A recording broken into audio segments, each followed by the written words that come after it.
Before we hop into this episode, I am proud to announce that I have partnered with Ambidexter, a digital content marketing company. They offer various services such as graphic design, content writing, media relations marketing, and so much more. Check out their socials, visit their website, or shoot them an email for more information. These are all linked down below. Ambidexter will launch an AmbiBlog series which features different podcasts based in the Philippines. They will be posting a new feature weekly. It's very exciting to be part of such a great project. Thank you, Ambidexter.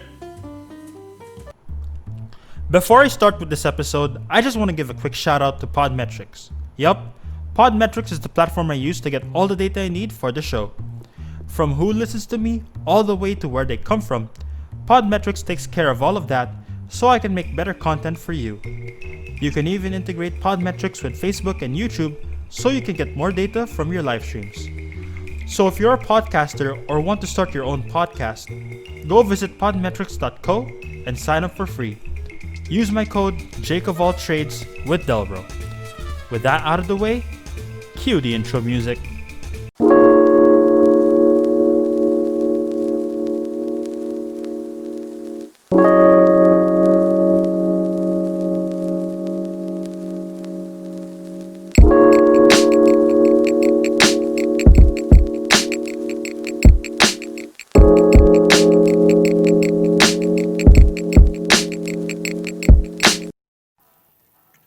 What is going on, everybody? Kamusta kayo lahat mula sa Luzon, Visayas, Mindanao, or wherever the heck you are on the planet? This is your one and only Jake of All Trades, the place to be for any niche, every genre, and all generations. I am your master of ceremony, D to the E to the LRO, aka JDR, aka the extraordinary introvert. So guys, what is up? We are back again with another episode.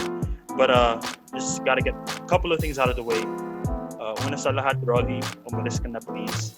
So by the time you'll be getting this video, or by the time the video will be published, Typhoon Rolly would have been already out of the country. But as of this recording, we're literally recording the night before landfall. So yeah, super GG tong episode na to. But yeah, Rolly, please. 2020 has not been kind to all of us. Wag ka na po wag ka na po makiabala. Like, just leave us and let us just live out the last 2 months in peace. But yeah, that's just some logistical concerns. But in all seriousness, guys, whether you're watching this, well, of course you'll be watching this after the typhoon is hit, but please stay safe, stay prepared.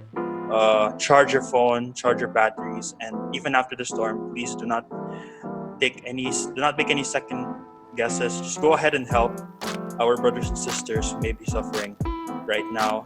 They need all our help, and it's all about just helping each other as we continue to endure what has been a very crazy year, to say the least. All right, so now that we have that out of the way, let's get to it. So if in the last episode we interviewed Ryan, who is a host and a product of Magic 89.9. For this episode, we're going to stick to the theme, but we're just going to tweak it a little bit. So this guest over here is also a product of the Junior Jocks program. So she is a homegrown talent of Magic 89.9 as well. The only difference though is she branched out to the field of courtside reporting. She is a host right now, by the way, which is why we had to reschedule so many times because, both of our schedules have been hectic, but it's all good. It's good that we're here right now. And she courtside reported for the UP Fighting Maroons last year in season 82. So if that squad was stacked with talent on the court, it was also stacked on the mic. Of course, that team wasn't complete without her. She is a byproduct also of MC. So to all my Miriam girls, to all my Miriam listeners watching the show, represent. She also graduated just this year, so she's also a pandemic batch. Part of the pandemic batch, she graduated in UP Diliman with a degree in broad communication. So now that we got that out of the way, let's give a warm welcome for this girl who's sweet as Mayo, Yani Mayo. No, I'm just kidding, Yani Mayo. Hey, thanks for having me here. How was that My intro? gosh. How was that intro? That intro was complete. Like, yeah. I don't know why we're doing this podcast. Jake said my entire background, even up to high school. Not a lot of people can say like what high school I came from. But I'm truly honored. Thank you very much for accommodating me. And yeah, what Jake said, like our schedules are it's kind of different. So yeah, so I really am appreciative that we were able to do this and we were able to find a common time for us to get together and talk about this. So thank you very much for, saying that I also was part of the team. Like, it's medyo nakakakilig kasi sometimes the courtside reporters, like, diba, they're not really considered like super part, but we were there. You guys are part. Thank you.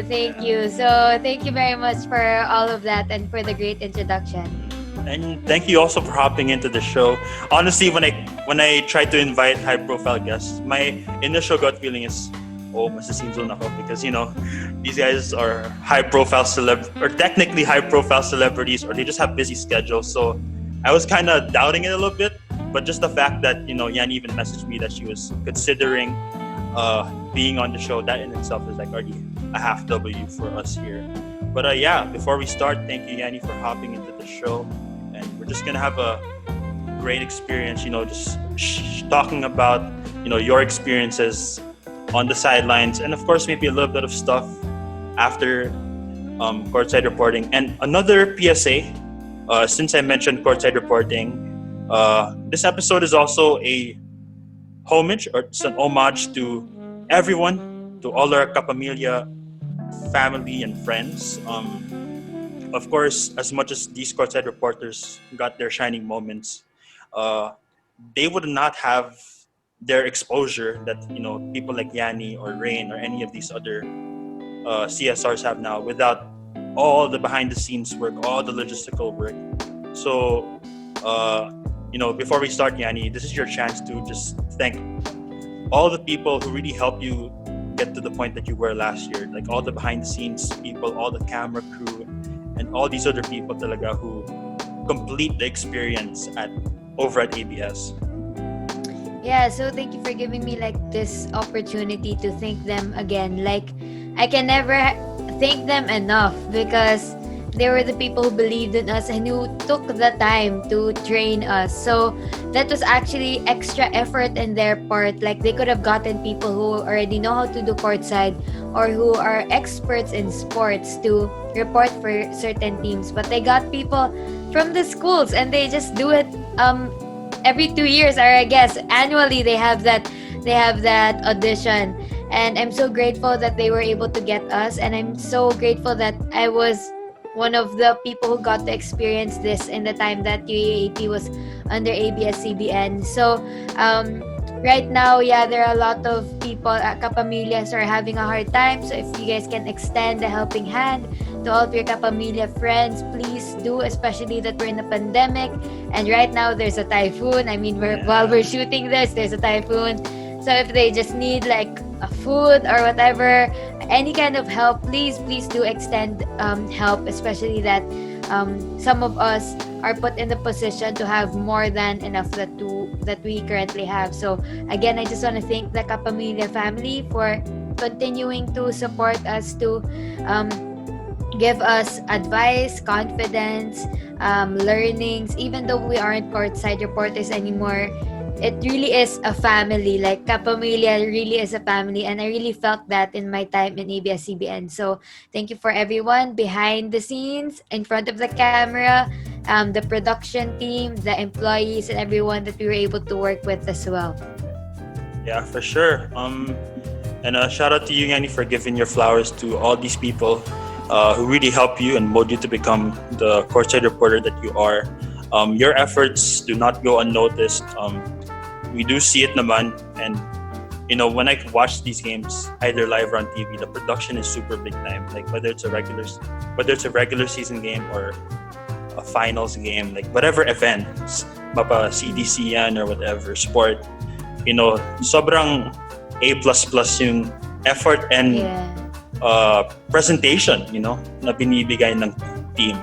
And we both just cannot thank them enough, because really they were the backbone of our childhood, like especially for those who may not even be into sports in general, like the school spirit that we get to bring every single game, like that can't be fully experienced without the help of these people behind the scenes. So once again, thank you to everyone at the truck or at the cameras for really just completing the ABS-CBN experience and the UAB experience in general. So apparently, guys, we are having a little technical issues. Like I said, there's a typhoon brewing from the ocean. So we're gonna be right back. We're gonna see what's going on. See you in a bit. All right, we're back. So now that you were able to give special shout outs to ABS, it's time for you, Yani, to do a little story time, do a little storytelling. So picture yourself this time in 2019, either early or mid 2019. You're in the studio and you're about to audition to be a courtside reporter, So take us through it. What was it like? Were you feeling nervous? Were there a lot of jitters once you stepped into that room? And what were your reactions once you knew you were part of the team moving forward? All right. So actually, our audition process was pretty different because it was the first season where they really incorporated social media. So that was incorporated into our audition. So our first round was to submit a video of us, I think, telling the people why we wanted to be courtside and what we wanted to accomplish as courtside reporters. So it's pretty funny because I was just watching the video a few days ago and I was like, oh my god, I was so young. So it was just a year ago. You know how things change so fast. So that was the first round. I think the second round was another video as well, pero saying naman like what sets you apart from other people. I don't remember the question, but they give us questions and we have to answer that. And who do we look up to? So I think I said it was my mom because she is something that I really admire as a woman and as a strong woman, independent woman, especially in the times that we have now.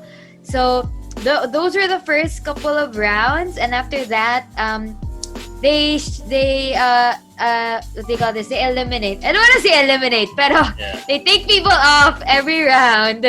And I just whenever that happens, I'm just like, whoa, yeah, I got through one round. So I guess at the time I was just thinking, you know what, let's just get through each round. Let's think of it as round 1, round 2, round 3. And I didn't really think I didn't think that I would go to the top. Actually, I was just kind of enjoying it, and I was thinking that even though I don't get it, at least I get to learn like the things that I did when I was auditioning. So the audition process kasi prepares you for the actual courtside job. And I knew this prior because I had friends who were courtside before me and they would say that.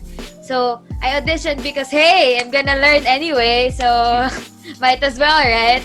And the journey for me, I think for the most part, it was fun because I didn't have that pressure because going in, since my goal was just to learn each step of the way. So the pressure really alleviated. It wasn't on my shoulders, and I think I showed them that I was really having fun. It was so funny. Every round was just me being myself, and I'm really thankful that I'm so thankful that I took that route, because I feel like I wouldn't have enjoyed it as much if I was just pretending to be someone else or pretending to be like the girl I thought that I should be to be a courtside reporter, right? So the rounds progressed and I did learn a lot. There was this one round, I don't think a lot of people know this, pero we had to go in front of the camera and we were supposed to vlog. Like, we had to demo a vlog. What were you gonna... Yeah. You're like, what are you gonna vlog when you're with your team? It was so fun. I imagined my vlog to be in area 2 in UP Diliman, and we were all eating, and I was just asking the team what their favorite food was, and I was making up answers, and I was just laughing at myself. But after that, Miko Halili, Tito Miko was also there because he was the head of like the social media arm of sports and SNA. So when I was leaving, he gives me like a little thumbs up, and I was like, "Oh yeah, that's like a win." Yep. I didn't like think that that would signal me getting in. I didn't even know what that meant at the time. I think he was just like, "Good job on that vlog thing, that imaginative vlog thing." So it really until now, and I still take that as a sign that I should just keep being myself and Yeah. like not try to like conform to social standards or expectations of other people, because it really plays with my mental health. And I know a lot of people then it's not very healthy mentally and emotionally to try to be someone that you aren't. So I think that was the mentality that I had the audition process. And when we got to I think it was the last round. I wasn't sure if it was the last round, because whenever they say in the emails, they give us the you get in when you get an email. So in the email it was like you are called to ABS-CBN, please go at this time. And I was like, okay, I think I have to do more. So I go there, and when we were there, we were the team that was for 82. And then some of them were like, I think this is it, guys. And I was like, no, this is not it, guys. We have so much stuff to do pa. I didn't wanna like, hindi kasi ayoko na pinapaasa ako as a person. I can't deal with it. I can't deal with thinking that I'm it and then falling short in the end. So the entire time I was just like, no, it's not it yet. Until that day they gave us our assigned schools.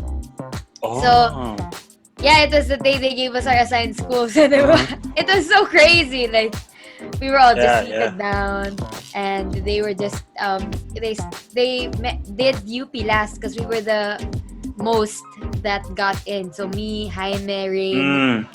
Yeah, so they did us last, just so that to play with our minds. But that was so fun. It was such a fun process, and I'm really glad that I was able to spend it with the crew that we had for 82.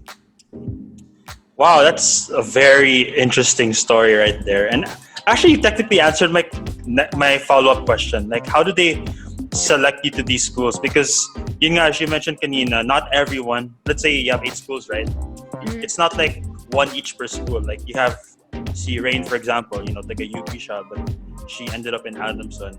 Or you can go way back to, say, a Trisha Robredo, who's, from Ateneo as well, but, she ended up in NU. And, that was the year they actually won a championship. So there's just a fun fact for all you folks who don't know much about the UAAP. But anyways, how was the selection process like? Like, super random lang ba? Or do they have like special rubrics and stuff to determine your school assignment? Okay, it's a good question. That's also the question he asked the entire time. But these people behind the scenes, they've been doing the UAAP for years. And for some of them, it's a gut feeling, or it's like intuition that this person's gonna go to this person's gonna go to that. And from the stuff that nagkikwento lang kami mga courtside people, and we're like, how do you think we got in? How do you think we got assigned? Because they don't really give us an exact answer, and I kind of understand, because it's really like the feel of that person and the circumstances. Like for me, if I could go to this place, or if I could go to, if I could do these things. So they really take in you as a whole and your circumstances that you were going around with. So I think I'm not sure. So guys, don't take this seriously. I think it was like, if your aura or your vibe was the school, like if you could represent the school as a person, and if that school will accept you also as that, as their representative. um for the guys, I remember actually De Pianco and Migs Yeah. Gomez, they were talking about how they thought that they got in their schools, and they said kasi NU and UE was in a place that um would be best if yung guys yung pumunta. So I think this is U Belt, tama ba? Yeah, it's you belt. So like, Me and you, yeah. Adamson. So parang kasi we stay in practice really late, and itong mga to may mga kotse, they're more capable of going there na, I mean, this is for Migs and Dip's case, ha. I'm not sure kasi with Baileys and Jaime how they, if that it's the same consideration, pero that's what they would say pag interviews na Migs and Dip got in NU and UE kasi they were more capable of being there in a way na hindi nako-compromise yung safety ng other people, kasi they could drive there, they're more familiar with commuting in the area. So it was that consideration for them.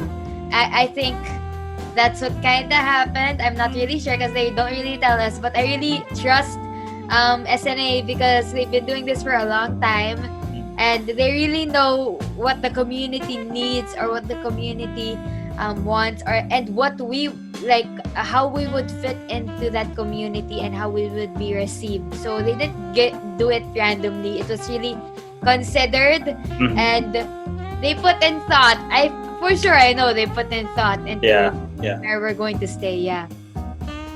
Wow, that's very interesting to say the least. It just goes to show hindi bunutan lang yung proseso ng CSR. Like there's always a purpose. Just like with anything in that, there's always a purpose why you're in this place, in that spot. Although I guess I know for you, Yani, you must be lucky that you got to rep your home school, because I don't know how other CSRs would feel. Like for example, si Corinne Katibayan is also from UP. You know, she reported for Adamson, and that was the year I think nagkaroon ng Final Four, I think, between UP and Adamson. So I'm sure in Cor's case, she's so torn because on one hand, she's created this bond with Adamson for a whole season, but then on the other hand, she realizes, oh, I'm from UP. Like, who the heck am I going to cheer for, you know? And I think at that time, that was like for a chance to play in the finals against Ateneo. So I don't know, like if you were in a different school, would you feel torn a little bit that, let's say your home school plays you or plays the team you're reporting for that day? Like, would you feel torn to cheer for your alma mater or for the school that you're currently assigned to? Okay, wait. This is a hard question because it's hypothetical. Like, I wouldn't know. I wasn't put in that spot. I was placed in the school where I was. But when I was placed in UP, the first thing that they told me was, hey, you have to prove to us why you deserve to report for your school, because there's more pressure than because you're there, you grew up in that school, you're immersed with the people, you know, the athletes. So that was the different challenge that us who reported for our school had. We had to raise the standards, and we had to there was more expectation for us. Now, for the people who are in different schools, what I hear from, you know, when we have interviews, they really say that they love the school, as in, like, you can't be like assigned to a school and then you stay there like 24/7. You just leave whenever you have class, you go back, you spend your free times there and not love the school. I'm for sure if you had like the other courtside reporters here who studied in a different school but reported for another school, they really do love their school, and we can see it talaga when they lose, when the school they report for loses and it plays against the school they study for. You can see that they're more sad for the school that they report for, kasi they spend their time with the athletes and they know the athletes more. So it makes sense that they really love the school that they report for. Yeah, that's a very good point that you mentioned. Like, it doesn't mean they're for they're reporting for that school doesn't mean that tinatagsin na nila yung alma mater. That's definitely not the case. It's really just because you built so much months of, brotherhood or just camaraderie, on and off the court. Which is why, some mga casual viewers, like courtside reporting, it's more than just a person reporting on the microphone. It's a lot more than that. There's a lot of BTS stuff that happens, even though they don't spill because, maybe there's some things that nabawal spill, These reporters and teams that they're assigned to, that's already a special bond itself, Yeah, for sure. All right, so now that we were able to discuss all these things and just clear some stuff out of the way, what were some of your... Well, first of all, before we get down to the stories and all that, like, All right. you're from Katep, right? So Yes. why did you choose Ateneo? Like, Miriam is What do you mean? it's literally right beside. It's literally right beside Ateneo. Like, we literally have a friendship bridge. What the frick? Okay, honestly, if I chose Ateneo, I wouldn't have been the court side of UP. I would go against Franny Reyes. Franny Reyes, for goodness sakes. So, dapat lang. Pero, I'm just kidding. I applied for Ateneo, but I got in. But my parents are both from UP. So, Yeah. big factor. Yeah, is scholar. Same here. Like, except it's the exact opposite, All Ateneo breed, so... Yeah, except for my dad, though. Shout out to my dad. He's from the other side, literally. No cap. Ooh. So how do you guys watch the UAAP? That's a lot harder, Especially kapag Ateneo Lasal, because... Mind you, most of the time, like when I watch Ateneo Lasal games, we always end up winning most of the time. But win or lose, like even if I'm in the blue side, I always sing Lasal's hymn. Even if I'm the only one, like standing up, even if it's like embarrassing, I'm like, man, I feel bad for my dad. Like his team lost, I gotta at least oh my show god, solidarity. Ateneans. I'm not even from Lasal, and yet I sing the hymn, Para lang Alright. makiramay. Anyways, yeah, there's so much stuff that happens, and that's what I miss the most. Like, you've had this pandemic for quite some time. Just hearing all these stories, whether it's, whether you're a casual sports fan or just wanting to show school spirit, like, we definitely miss that element of excitement, because even if you're not a basketball fanatic, it brings you excitement. Just gathering around the TV or just heading live to Araneta or MOA or even Ynares for that matter. The excitement, like inside the arena or in your living room, like that's what we miss the most right now in this new normal. So, with that out of the way, I'd like you to take me to some of your favorite CSR experiences. So, based from some of the games we've watched, UP had a lot of exciting games, to say the least. Sila yung mga cardiac kids, and you experienced these games firsthand. So, whether it's on the court or during practice, what were some of your most memorable and maybe even embarrassing CSR moments last year? So, I actually want to extend this outside the realm of basketball also, because we were able to experience reporting for volleyball and a cheer dance. So I was able to, bond with them like immensely. I really love the teams that I was able to report for. And super sayang because I wanted to watch then the teams of other sports, because even though it wasn't like something that we were required to do, I would also see them like practicing. The basketball team or the volleyball team would practice in a certain area, and you'd see the other sports practice as well. And parang, as in, I really wanted to show my support for other sports. And for the time that I had, I was able to do that in social media. And I would buy like yung mga yung IGP, income generating projects for their sports, because we really have to show support for our athletes.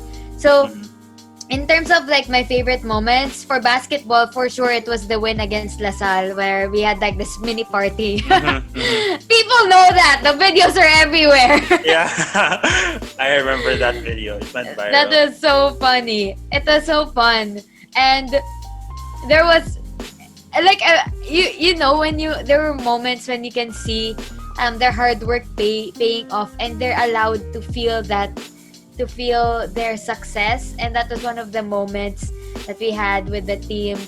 It was just like it was a brief moment where the team was able to sigh or like to breathe out and just be in the moment, and it was a really good moment because you could really see that these people aren't just people on the TV. Like these are people our age. They're going to school. Yeah.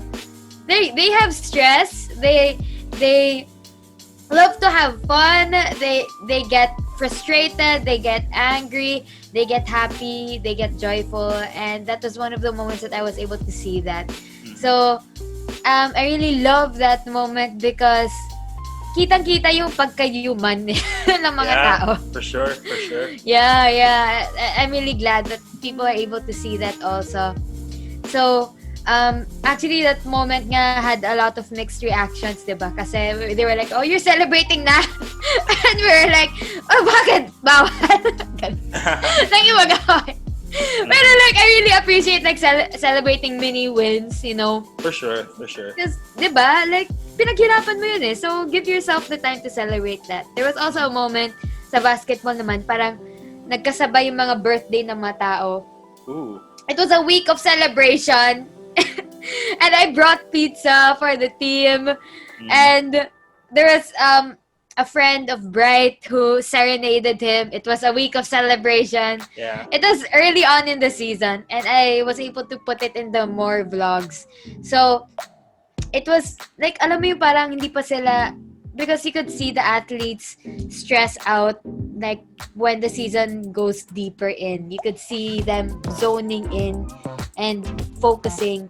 But those moments were like the moments na early on in the season pa, and they were enjoying the game talaga. They were enjoying everyone's company, and they weren't as serious as the deeper times of the season. So I like that moment because some of them were dancing, people were singing, tapos yung mga phones nila, they brought it out, parang yung mga candles sa concert, yung mga ganun.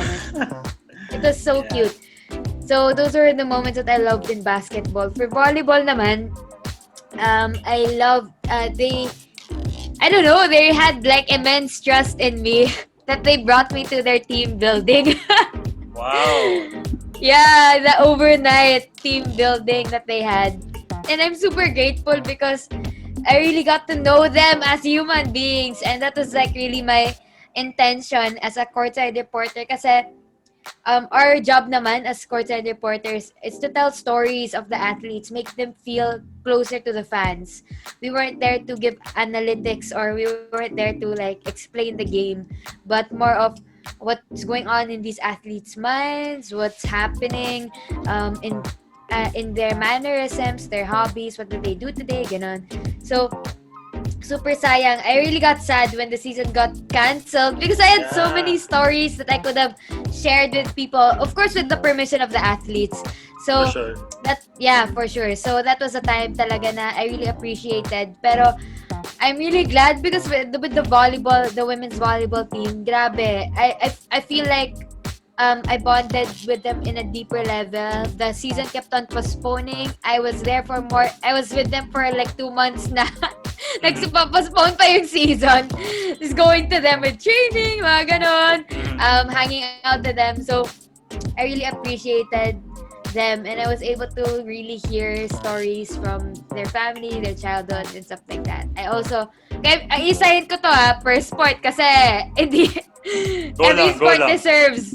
Yes, so, that's true. That's so right.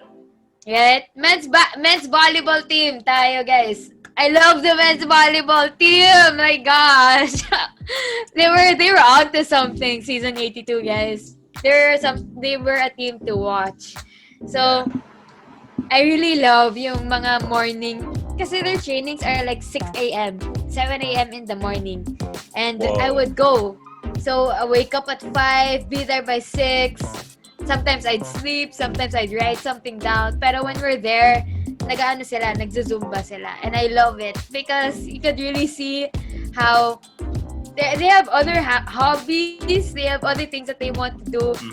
This is just something fun for them. So nagzuzumba sila pag warm up, and they blast music, as in intensely blast music kasi sila lang yung nasa court kasi aga. So that was something I look forward to in the morning. I was able to bond talaga with the men's volleyball team because I was the first courtside reporter that would have been with them the entire season. And wala, sobrang special nun for me because the stories were raw and not a lot of people knew about them. So I was super looking forward to reporting for them talaga. I really love the men's volleyball team ng UP. And even though they didn't have a lot, like this team didn't have a lot of people backing them up. They were so generous, they were so humble, and they were using what they had to excel in volleyball. Tapos yung coaches din, sobrang solid na coaches. Mga friends ko na din. Friends ko na din sila. So I'll move on na to the last one, which is cheer dance. For them, every time na actually, it isn't required for the courtside reporting to be with the team every day. But I like to be with my teams and just had like parang may emotional, and you know I wanted to develop friendships with them to make them know that I'm not there to just report or to see them as subjects, pero they're more than that eh.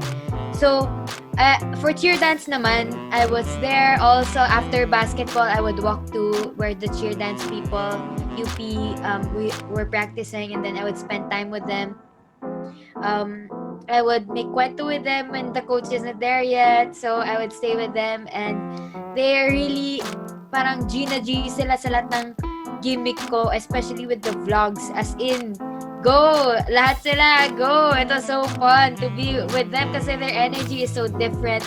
And they also taught me like some stuff, like paano ba yung form kapag linilift. And it was something that they still do when the cheer dance is over. They would just, whenever we see each other, I would see two people approaching me wanting to lift me again kasi sobrang enjoy lang namin yun. So, I really love the teams talaga that I reported for, and I always express that on my social media. So I'm really thankful that they gave me the trust that they did.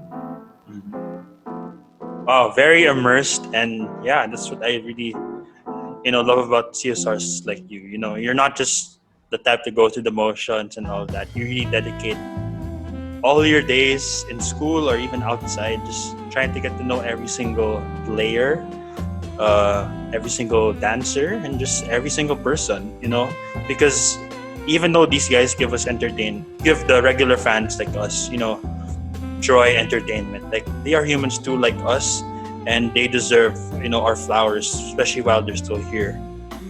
Yep. So actually, I want to ask this as well, like Pablo question. So does that mean like you didn't need to know the nuances of each sport? Like, I don't know, do you know what zone defense means, or do you know what full court press is? Okay, I get your question. Okay. Or like in volleyball, what the heck is zone 6? Like, I don't know what that is. Okay. So for us courtside reporters, it's better if you know the sport legit because you're reporting about it. How would you explain like the story of the athletes if you don't get what's happening? Kasi baka nagpapanik sila tapos di mo ma-explain bakit sila nagpapanik. Parang ganun. So, ako, in my case, I wasn't like an expert on basketball, volleyball, or the sports. Aminado talaga ako with that. And when I got in when I was auditioning, I did know like basics about basketball, volleyball, like interim stuff, right? I mean, we played that in grade school, high school. So that was my level of knowledge. Pero I made it a point throughout the process to study on it, to read up on it, get people who knew about it to tell me what's going on in the sport. So I really attribute this, like the knowledge I have now, to the friends who helped me along the way. So, ang dami ko talagang friends. I had like org mates helping me on basketball with the terms. I had other friends helping me with volleyball. Jaime Ascalon and I sat down in Starbucks to have my friend tutor us about volleyball terms when the season was coming up. So talagang it was like hard work and determination to actually know it kasi you want to give justice talaga to the sport and what the players were experiencing. So, although we didn't have like, analysts, they have like a different level of knowledge for sure. They know how to predict all of these stuff. They know how to understand why the strategy isn't working, why this is working. But some of the courtside reporters like Franny, she's able to pinpoint also because she's been a courtside reporter for 2 seasons in the same team. Yeah. So it was that was another level of knowledge, but for us courtside reporters, we stick to the stories, but we of course had to study up on the sport because you can't talk about these stories if you don't really understand what's going on the game itself. Yeah. So kahit background knowledge of like simple terms and stuff like that would do. Yeah. Pero kasi during the process, parang you'd understand that whatever you studied prior doesn't you need to level it up kapag nandyan ka na. Kasi ang dami talagang like the strategies. You have to understand yung terms na ginagamit sa team mo. Kasi diba, iba naman yung strategy terms. Like they have different labels for these things to, conceal it then from, other people. They change up the names. They change up the different, terms. So you have to connect it. You have to ask for guidance. And you have to understand what's going on then in that point in time. So we might not have the same level of parang knowledge of analysts, pero we of course had to know what was going on in the court, what the sport was all about, what the players were doing, what the fouls were, what all of that things, so we could report it well. Yeah, definitely. So it's good that some of these terminologies, like I know it can be difficult, especially for those who are not really knowledgeable about the sport, but just the fact that these reporters like put in the effort to know some terms and to just have the courage to ask for help in general. I think that should not be unnoticed, but that should not be noticed at all. So kudos to all of you for going out of your way to know some of these terms. Now, since you are the first courtside reporter that I ever have, I need to get this out of the way because I really have to know this. So, diba you report by the sidelines, right? So, literally by the bench opposite of the hoop or basket. Do you get scared that a ball might come your way? Like, because me personally, that's my biggest fear actually. Like when I'm playing pickup or just recreational basketball, like sobrang natatakot ako kapag tumatama yung bola sa akin. So, every time I see some of these reporters, I'm low-key scared for their lives because, what if at any instant, tumama yung bola sa kanila? So, I don't know, were you like in a half-ducking position, just in case I need to get ready to brace for impact and stuff like that? That's a funny question. Okay, gets the curiosity. So, in my case, alam ko there are other courtside reporters who were scared of the ball. Pero in my case, I guess, parang before I met the teams, inisip ko na I'm gonna get hit. Like, it was a mindset. I'm gonna get hit. You just have to deal with it and move on. Suck it up. Yeah, suck it up, sis. Do your report. So, that was the mindset that I had. And whenever I was in practice and a ball would go near me, some of the players or some of the staff, interns would try to like, dapat di ako matamaan. Pero after that, or like they'd be like, ball! Alam mo yun? Like warning. So that people would duck. Pero sometimes sinasabi ko na rin, alam mo, I just wanna experience it now. Sa practice pa lang i-experience ka na matamaan para pag nandun na ako, nag-report na ako, hindi na ako shock. So, it was something that, like, alam mo yung parang plays through your fear, just look at it head on, let's go. So, hindi naman siya scary for me, pero I had to know how to deal with it when I was reporting. But thankfully, that didn't happen to me na grabe. When I was there, may mga, may mga people behind the scenes din, swatting the balls, especially pag aggressive yung warm-up nila. Kaming mga courtside, whenever one courtside reporter is there reporting, like, yung pre-game, some of us will be like, huh, huh. So these are stuff happening behind the scenes that nobody really knows about. Yung mga small stuff na ganyan. Yeah. So you were never blindsided by the ball in any of your games? Like, you never got hit, at least once? I didn't get hit, unlike, on air. Like, grabe si... on air. I didn't get hit on air. Unlike Franny and Ayana. Yeah. Like, they really got hit on the head. But hey, they were able to report. Yeah, so they carried on. That's team for yeah. Also, was there like an intimidation factor while you're reporting? Because, you're sending out these reports to profile anchors like, Boom Gonzalez, whom Ryan and I talked about as well in the last episode. Si Tito Miko nga, as you mentioned. Of course, Nico Ramos, who is one of my favorite anchors. And then you also have to report these to knowledgeable experts like, si Mikey Reyes, who has a YouTube channel, apparently. I don't think naabutan mo na si TJ Manotok. I think he was in Sanfon na by then. But yeah, pero he's a legend. So yeah. So basically, was there like some sort of intimidation factor? Not because, they had high standards, but because of how legendary they are. I can't afford to mess up one word or one line. Or were you just the type to just roll with the punches and just, give out a report, regardless of what the result will be? Like as courtside reporters, we were already already briefed of the standard that ABS-CBN had for the UAAP, which is a high standard. We had to level up to that. Parang guys, it won't, like, you really have to develop yourself to be at par with what is expected of you. Pero thankfully, they actually guide us. So prior to the game, they read our pre-game report, and the anchors and the analysts would correct some things, correct some terms that we would use. Kasi some terms are really near. Like, some terms would have like kind of like, you would feel that they kind of have the same connotation, pero when you use it pala in this kind of context, iba na siya, iba na yung meaning niya. So we had those pre-production like meetings where they would guide us. Nico Ramos would get my notebook and he would edit out some stuff.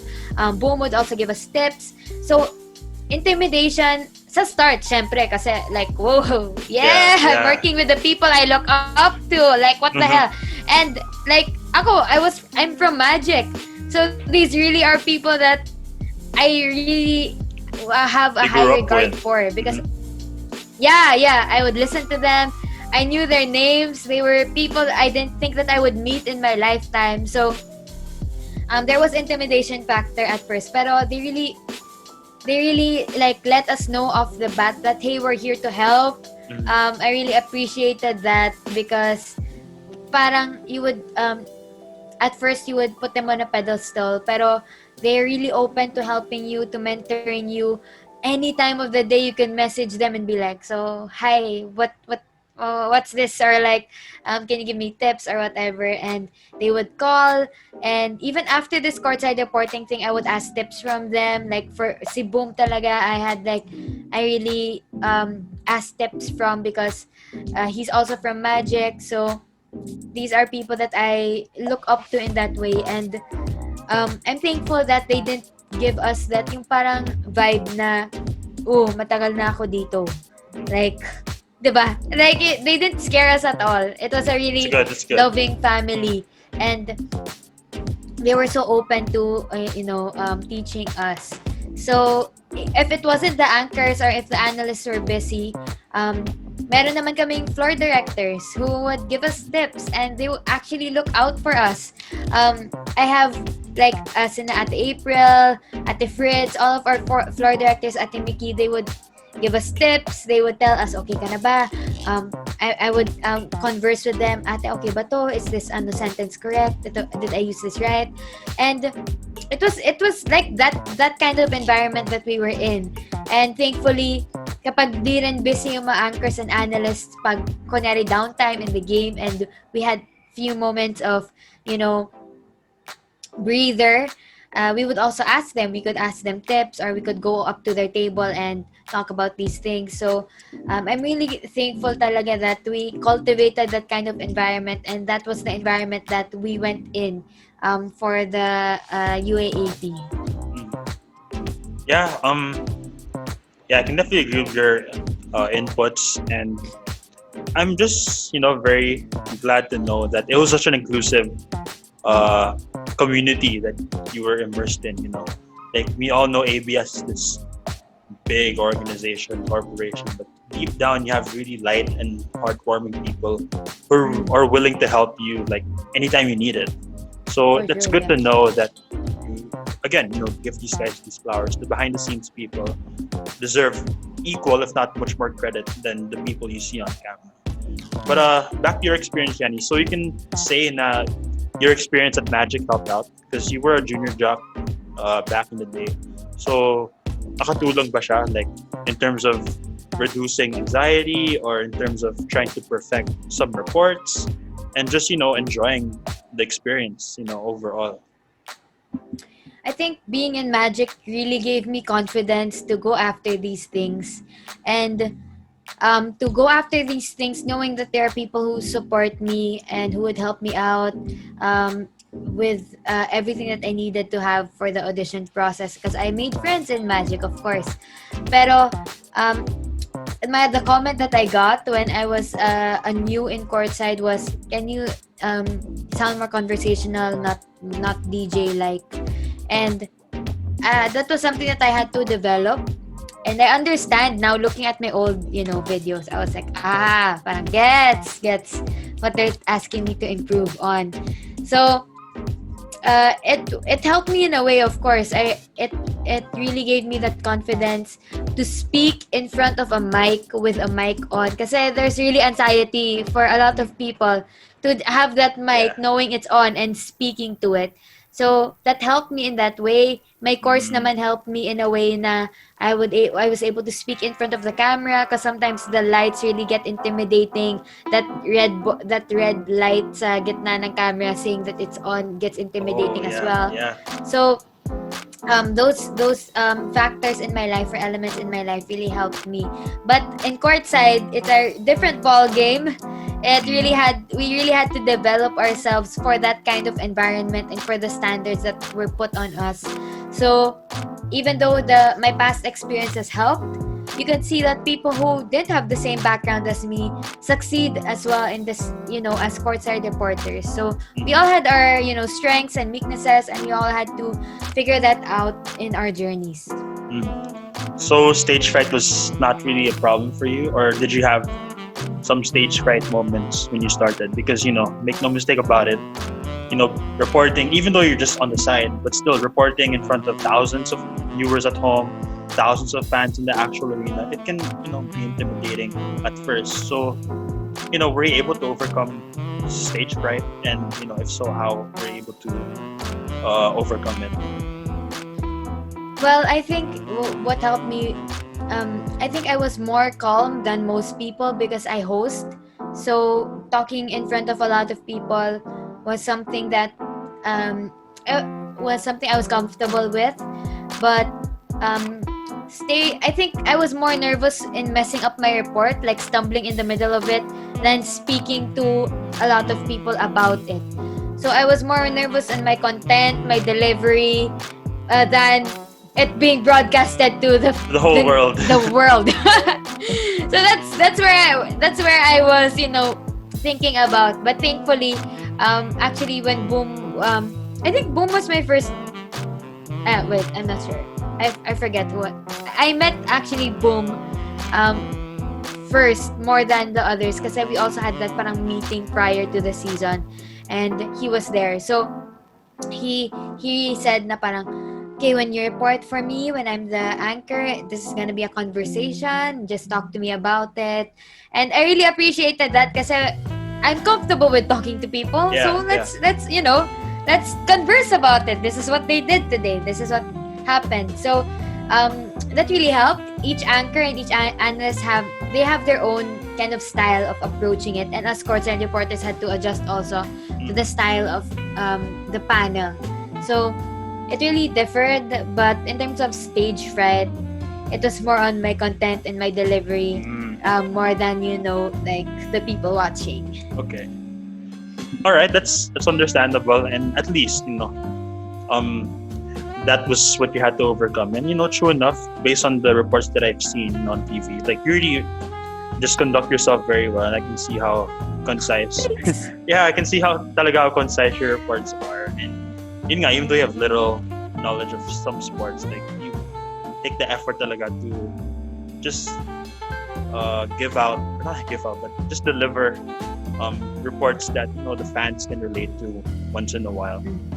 And actually have a little game, a little for the next part of our episode. But before we get to that, since you mentioned whole world, of course, social media was a part of your batch's CSR experience. You did have the vlogs over with the More series, and you just have Twitter. Twitter can be it can be an influx of gold punchlines, but most of the time it is very toxic. So I don't know, how do you deal with positive reviews, and how do you deal with some people who don't really vibe with you that way?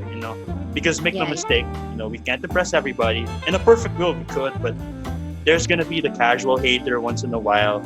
So I don't know, with you being a public figure or just a courtside reporter in general, how do you deal with the different types of reactions you get from people online?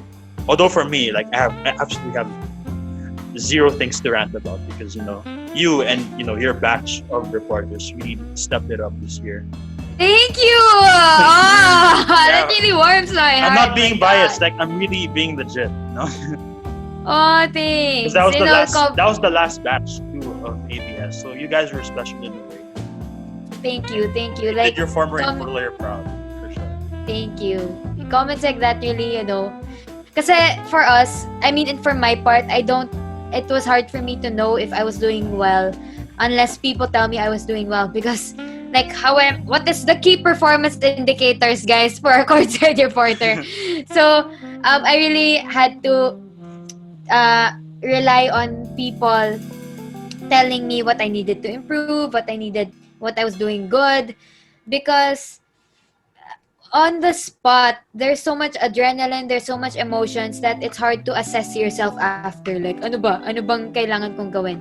So I really appreciate yung mga taong who tell me about this. Now, like going to your question about social media, we also have to check our social media to see if the report was received properly, if there were some things that the fans didn't understand. Yeah.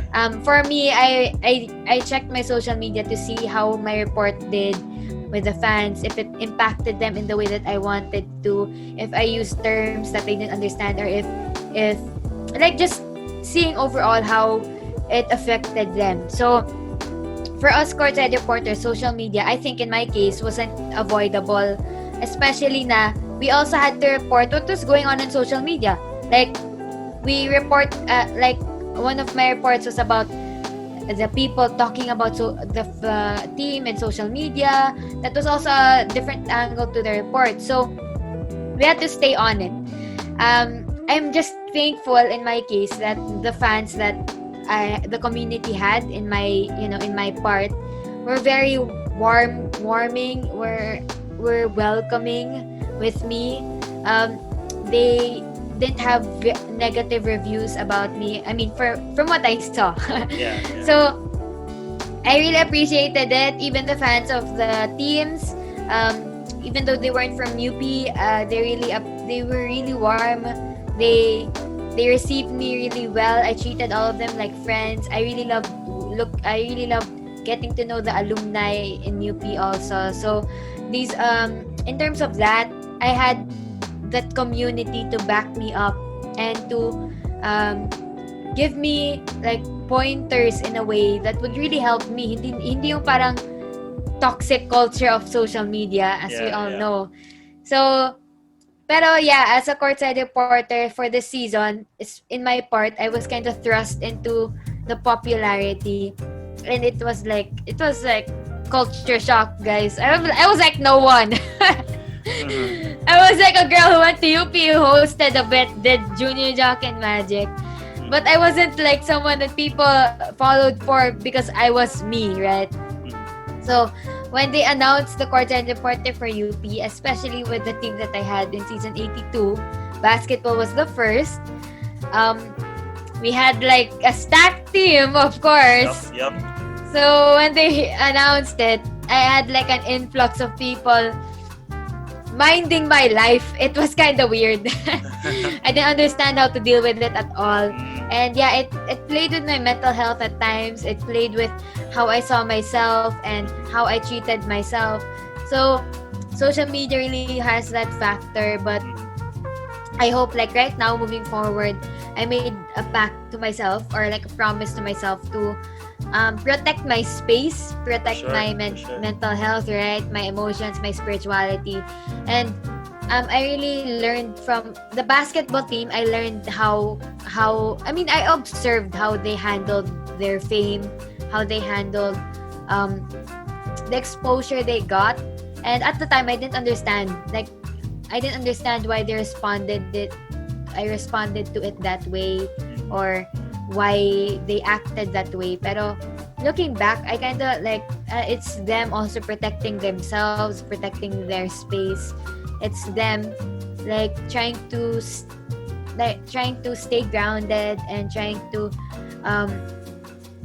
kind of not be swayed by all of these opinions that thousands of people they don't even know, affect them. They don't know what's happening behind the scenes, basically. Yeah, for sure. Like, yeah, I mean, people wouldn't say that. I know people wouldn't say the things that they said if they knew what was happening behind the scenes. The amount of effort the coaches put in, the amount of effort the interns, the managers, the players, for all of the teams, the men's basketball, yung men's volleyball, women's volleyball, cheer, dance, then. So it's kind of like a lot of people have a lot of opinions, but you have to know who to listen to and who to block out. Yeah. So win or lose, like the general vibes are pretty much not really the same, but level-headed or just grounded, regardless of the outcome. Because lalo na kapag natatalo, like that's when the backlash happens. That's when the haters start piling up. So yeah, I guess for you, were you able to manage emotions, manage expectations, regardless of the outcome? Yeah, so okay, so this experience is more on the basketball team kasi we didn't have a lot of experience with reporting with the volleyball and the volleyball teams. And for the volleyball teams, it was mostly positive because the start of the season we had really good results. So for the basketball team naman, whenever we lost, I made it a point to rally the community and that remind them to support the team. That's when the team needs it the most. Like when they need to feel the love, to feel that they aren't just fighting for themselves, but they're fighting for this community who loves them and who supports them all the way. So I kind of took on that role also on social media to remind the fans that, hey, these people are humans. Let's try to balance out the energies that we have on social media. For sure. Hopefully, tip it to the more positive side because it really plays with their mental health also. So, I kind of took that role for myself.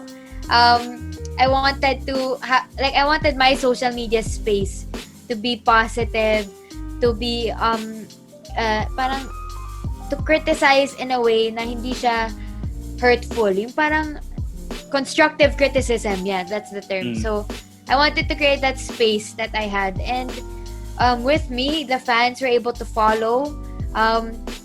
Hopefully, yeah, and the alumni were able to follow as well. The community, we all work together to create this space, and I mean, just try our best to show the team that, even though they didn't do their best today or they didn't perform well today, we were all still there. Like, we're not giving up on this team. For sure, for sure. Yeah. Yeah, so that's why sa mga feeling expert dyan, wink wink at all the Ateneans out there, because sila usually mga may harsh criticisms, but yeah, to all those na feeling expert online, relax. It's just a game. What's more important are the mental health and just overall well-being of these humans, not players, humans. Kaya nga, student athlete, right? Like, they may be athletes and players on the court, but they're students first. They are a product of the university they represent, and this does not just go for UP and Ateneo students, but all other schools for that matter. And you were right. I like how you mentioned that there's alumni who give constructive feedback, and I want to give a special shout out to the guest that I have around a month ago. Like, I'm not sure if you know the Maroon Talk boys, but Sina Fim, Maran. My goodness. I had them on the show as The well. Maroon Talk boys. Yeah, shout out to those guys. What's up? They actually introduced me to podcasting, believe it or not. Without them, I wouldn't be holding this mic right now. So, oh wow. Yeah, definitely. So, when I hear their episodes, they don't give 100% positive feedback, but you can tell they're not hating on the team. Oh yeah. They really care for their school. They really care for the welfare and just the overall performance of the players. So, yeah, shout out to the Maroon Talk boys. Yeah, I really owe a lot of gratitude to them, even though they're from the other Katip school. All right, so now let's play that mini game I was talking about. Of course, I just saw this from Mikey's channel. I think a couple of weeks ago, he did a Q&A of the best CSR per school. So I'm gonna do a little bit of the same. In fact, that's a whole episode in itself. So we'll try to trim it just a bit, but it's still a very interesting part of this episode. So, Miss Yani, this is your chance. All 8 schools. I feel like I won't be able to do this. I'm telling you right now. Kaya yan. Wait. Who's the best CSR per school? Okay, wait. Let me give you a counter suggestion for this game. Go ahead. Okay, why don't I say like something about the courtside reporters of my season? Because the game that Mikey has, my gosh, Mikey, what the heck? Like, that's really hard. That's really hard. Especially that's a whole like episode in itself. That's gonna take a lot of time. Let me do like some research too, because if I put it out there, like it would be like something that people talk about also. So, for the best courtside reporters, grabe, ang dami talaga, and I'm so thankful kasi in my case, I had the past UP courtside reporters to ask advice from. So, I asked advice from Agatha, Sam, Bea. There are also past courtside reporters from different seasons na parang they would also come to me and I would also share their stories. I would ask them for how was it at the time. Especially I also had Nina, Alvia, and we had like lunch. We had lunch. Sam, Cor, and I had lunch as well. So the courtside reporters before me, the courtside reporters are really helpful, as in they really they take time to help you and to talk to you about all of these things if you had any questions. So I'm really glad that I have this line of courtside reporters that want to guide all of us. So parang ganun talaga yung environment that we had in the season. So, ang dami kasing magagaling and ang dami talagang parang, if I could name like the people that I look up to, it would be Bea Fabregas, Angelique Manto, those people talaga, especially the women. I mean, these girls paved the way for us and they took up that space so that we would also take up the space in the future. So I'm really glad that these people were there before us to pave that way. Tapos naman like Migs Gomez, the courtside reporters before us, they also became like our mentors, and they devoted time to help us one-on-one. Even the courtside reporters who weren't from our school, like we would ask them also, and they would just give us advice. And I'm really grateful that we fostered this environment sa courtside reporting sa UAAP. So, the question talaga, I'm telling you That's guys, hard. it's really hard. A different episode, like one full episode. And it would be really fun if we had all the other courtside reporters din sa episode na yan. Kasi debates going on, we have so much conversation, so much stories. Like, my stories won't be the same as their stories kasi they have different experiences with those courtside reporters. So, moving on to the suggestion I gave, I'll do it by the courtside reporters in my season. Go ahead. So, let's start with, okay, you can give me a name and then I'll describe them in my experience and my what happened in our friendship throughout the season. Let's go with the Ariana Grande doppelganger, si Ariana Grande Perlas. My goodness, Mhm. Ayana. One of our mentors talaga. Of course, she did 2 seasons. And you could really see that she put in a lot of effort to being a courtside reporter. She did the work.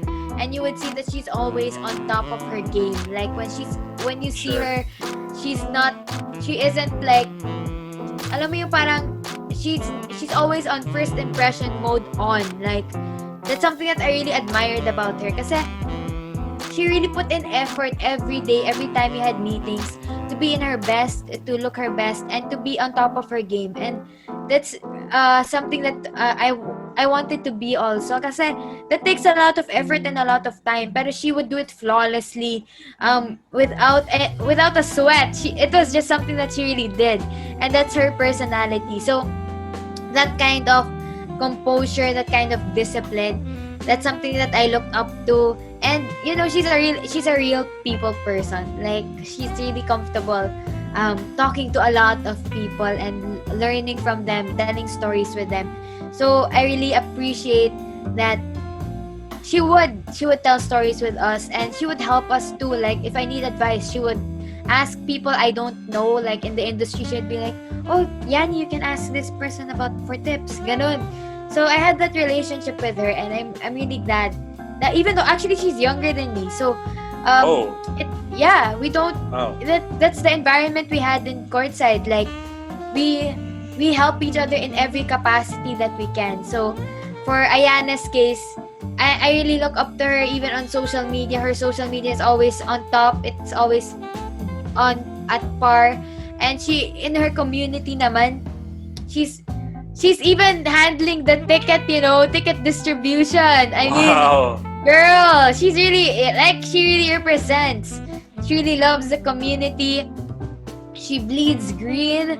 Her heart is green. So that's my experience with her, and I'm really looking forward to seeing her and learning from her more in the industry. Yeah, for sure.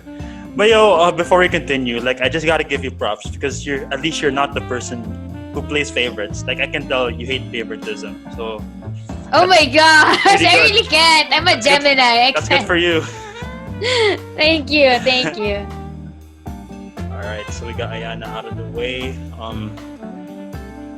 Let's shift now to the guys now. So let's go with Bailey's. Of course, he was a news courtside reporter for season 82. Originally, he's from UST.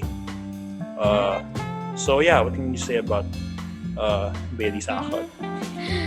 My goodness, Bailey's. We've been friends since high school. So when I went into the audition room and I saw him, I was like, sis. And he was like, "Hi, Yani." And I was like, "Wow, Bailey's, what's up?" It's really cool because it's parang, alam mo yung parang we've seen each other in like Nene days. And here we are, like, trying to go after our dreams. So I met him in high school. It was a soiree, right? I'm from an all-girls school and he's from an all-boys school. So that's how we made friends at the time. So it was a soiree. My best friend took him to prom. We weren't super close, like, at the time. We would, like, see each other. We're friendly. We're both extroverts. So it was pretty easy to get along with one another. And he was in the same group, I think, with my friend's cousin. So, and we were close with that cousin. So, parang ganun siya. Ganun kami nag-interconnect. And when I saw him naman, sa courtside, like in the auditions, I was like, this guy's gonna get in. I knew. For sure. I was like, oh my God, Bailey, this guy's gonna get in. And I would tell other people then. I don't think I've told Bailey's this before kasi we didn't really have time to talk about, this stuff during the journey. So, I would say, oh my, guys, si Bailey's nag-audition, papasok yan. Papasayan. GG's. Kasi, yeah, prior to UAAP, nagko-courtside na siya sa mga different league. So sabi ko, okay, go Bailey's. I fully support talaga because I've seen him nung high school pa kami, and then now, here he is, living the dream also. And it's kind of funny because I didn't think that our paths would cross again. Pero here we are in this different world. Doing the job that we love doing. So, ganun yung story namin in my side. So, fully support talaga. I fully support Bailey's and everything that he does. So, he has a YouTube channel ngayon and he sings now. Nice. Go, guys. and of course, can't forget magka-jowa na sila with Ayan. I forgot to tell you that. My goodness, a power couple. Like, sure. You'd think courtside reporters would get with the player, right? But this season, guys, we shook it a bit. We were like, let's do it differently. So, we have Bailey's and Ayana together, a power couple talaga. And this is the perfect segue to this next guest because I don't know about Mia, but I don't know, a lot of Twitter folks were kind of shipping you guys. I mean, correct me if I'm wrong. I could be wrong, but there were a lot of folks, shipping you, the two of you. So let's talk about the other male CSR, si Jaime Ascalon. Another solid CSR from UE. They produce a lot of great guy reporters. Of course, you have Nico Ramos, who I look up to as an anchor. Then, of course, you have Mix Gomez, another CSR that is on top of my radar. And let's talk about si Jaime naman. So, what was your experience with him for that whole season? It's so funny how people shipped us together. It's because we just jived like really well.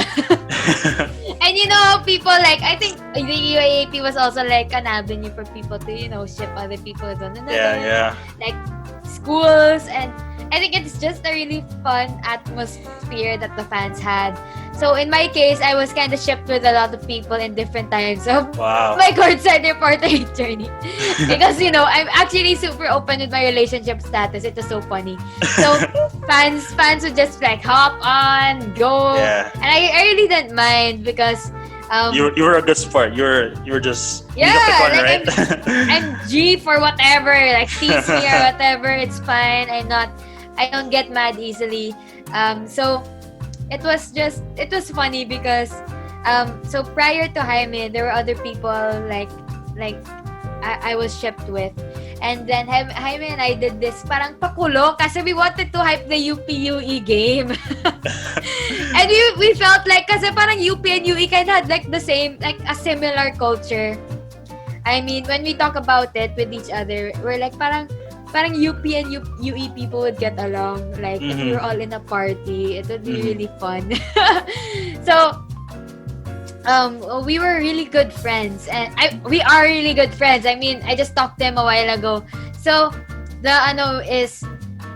pakulo is, we would do, parang naging super, one of our tasks for Courtside was to, parang movie-related, more episodes. Yeah. And I think someone brought it up on Twitter na the Courtside reporters dead. So sabi namin, hey, game! Kaming dalawa naman, we were so G with everything. We were just like, go! We're so G. We planned it. We were like, okay, we're doing this, we're doing that. Then he went to my college and then we shot it. And it was a rom-com kasi. So when we posted it, there were a lot of people who were like, uy, parang pwede to, pwede ganun. So, that was so funny. And then, like, even kasi during games, we're so close. We were so comfortable with one another. So, people in the event would, like, post pictures and videos we would usually dance before the event. So these are like stuff that we did. We were so kalog, so G for anything, and we were able to foster that kind of friendship during the UAAP. So ganun. I mean, I could say a lot about Jaime, to be honest, because it was really it until now we have this good friendship, we have this good bond. So yeah, Jaime, as a courtside reporter, he's really hardworking. I had to elaborate muna kasi. Jake brought up kasi the shipping things. I had to elaborate on it. That's good. That's good. Just to clarify to everybody. So platonic lang kayo, right? Like. Yeah, I mean, close but right platonic. Right now we're Good, platonic friends, really good friends, supporting one another. So, as a courtside reporter, Jaime was super hardworking, super determined. I mean, both of us would study on the sport. Both of us would give feedback on one another. After the games, we would message one another and talk about our experiences, how we did, how we felt. So that was our relationship during the courtside journey, and that's how it cultivated. So I'm really glad that Jaime was there to like be someone that I could parang alam mo breathe with, yung parang you don't feel very pressured to be someone else or very pressured to be on, like extroverted all the time. So he was that kind of person in my journey. So I'm really thankful that he's there, and until now we still support one another, and I'm grateful that this opportunity gave me a friend to be with, and I know it's gonna be like a really long friendship, guys. Like ano na to, you're gonna see more of us in the future. So yeah, and I really have different relationships with the courtside reporters, so it's really fun to like talk about them in my perspective, and you know, hopefully we get to ask the others also like how the relationship was with the other people. So yeah, for sure. Next, for sure. Yes. So I'm really glad, you know, you clarified, get all that stuff out of the way, because too many speculations, you know, with social media. So you heard it here first, guys.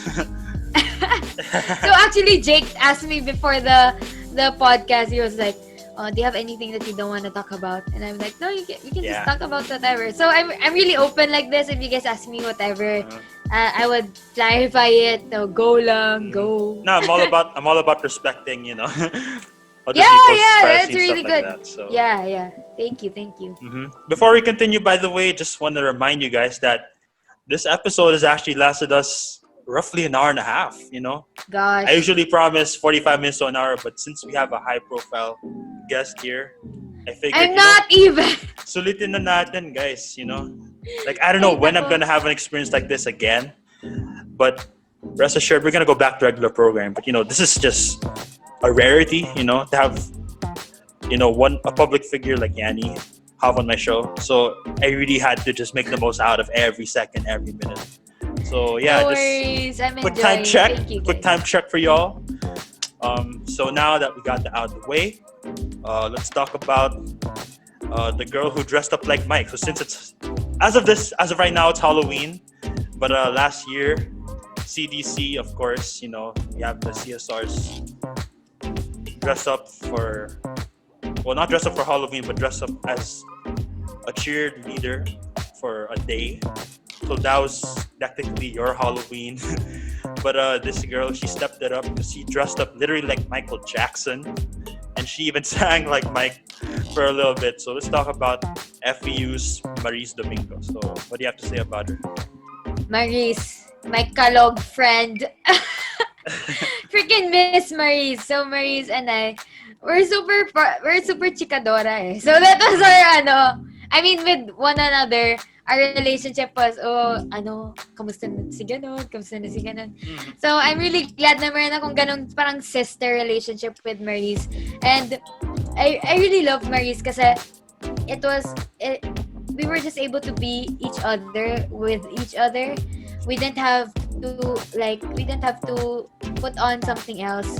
And she was someone that I really love to like have games against, because kami in the sidelines, we'd also look at each other and we're like, nakascore kami. So it was really fun to work with Maris because we had this light air, this fun air, and until now, I love her dedication. You know, she does more than what's expected of her. She helps the Yeah. community. She has a lot of advocacies. And I know she does pageants. I mean, wait, I'm burping. It's Okay, I'm okay. done. I also shit on the sorry, side. sorry. So.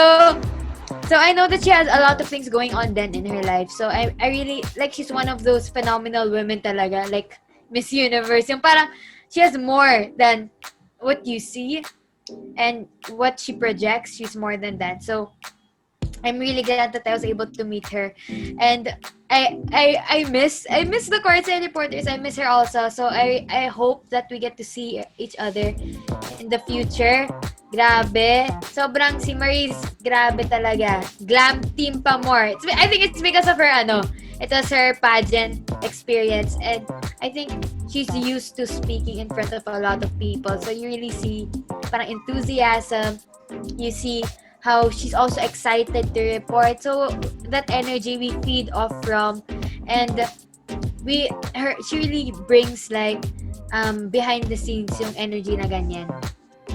For sure. That's good. That's very interesting. Yeah, some of your stories with each and every single one of these CSRs, like you can really tell that they're more than just reporters who talk about the game, but they have lives outside of that. They have gatherings, and they just, find ways to bond with one another. And, I'm glad that you guys keep these connections, these friendships for life. So, yeah, big props to the 8 of you. Thank you, thank you. So, if Marie's dressed up as Michael Jackson last year, this next CSR, she dressed up as Beyonce a couple of years ago.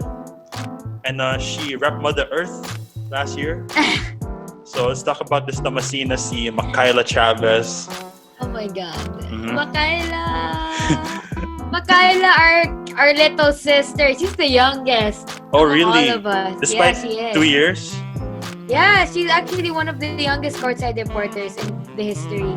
So, Makayla, grabe. I miss her talaga kasi she really does her best in everything that she does. Even though she's young, you can see her willing to learn, willing to mature up for the situation, to adapt. And syempre sa mga costume niya pa lang, guys, you'd know that she really wants to do her best.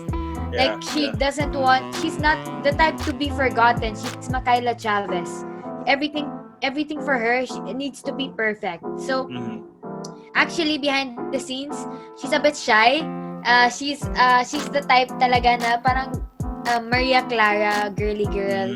Pero I really admire her kasi she really puts in the hard work and the determination to do her job well.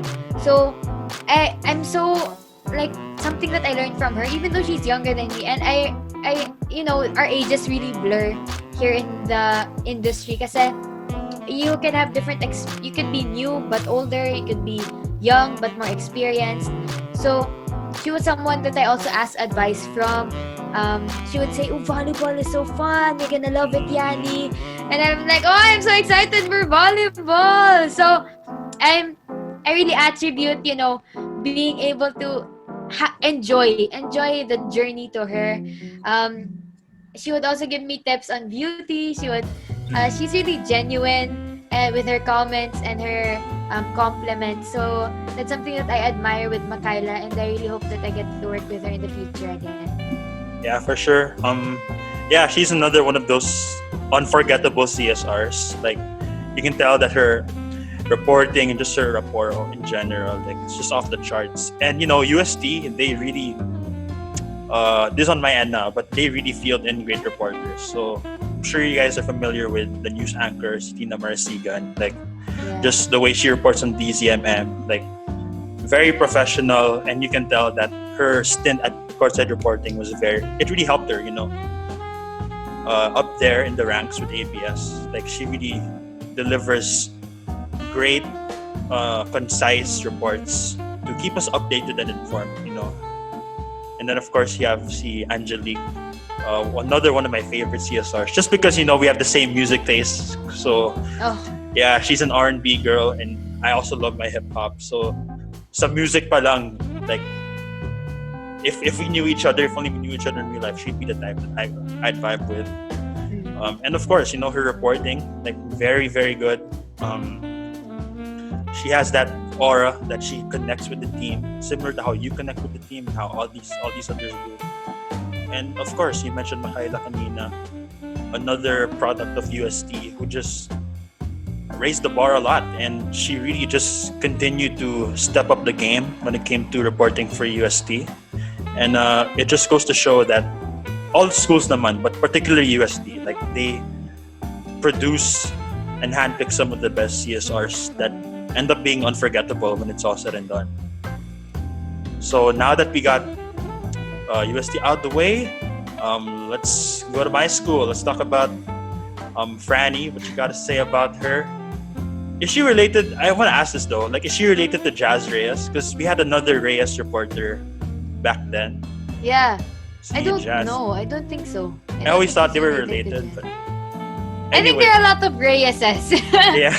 in the world. Okay, Franny, she's like the mom of the group. I love Franny, as in, until now, we're able to like joke with Franny. Franny is really someone that I look up to. I message her for advice talaga because she's the eldest, but she's also one of the more experienced ones, and she's very knowledgeable on the technical side naman of basketball. So in that aspect, she really guided us, and she, we always turn to her for comfort, for advice, how we're supposed to deal with this kind of situations. So she was the mom of the group, and until now, like, I have this special, friendship with Franny because I really can turn to her for anything.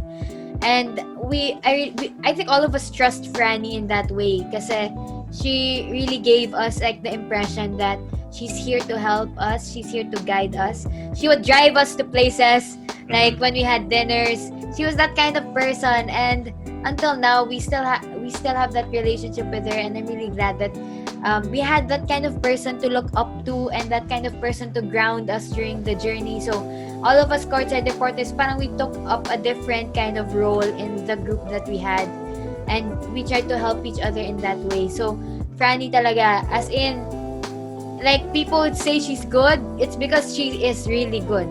That For is sure, really for her. sure. She, my gosh, she's Ateneo, for goodness sakes. She's like the really great representative for your school, and I know like the community loves Franny. She's a really great courtside reporter, and she represented really, really well.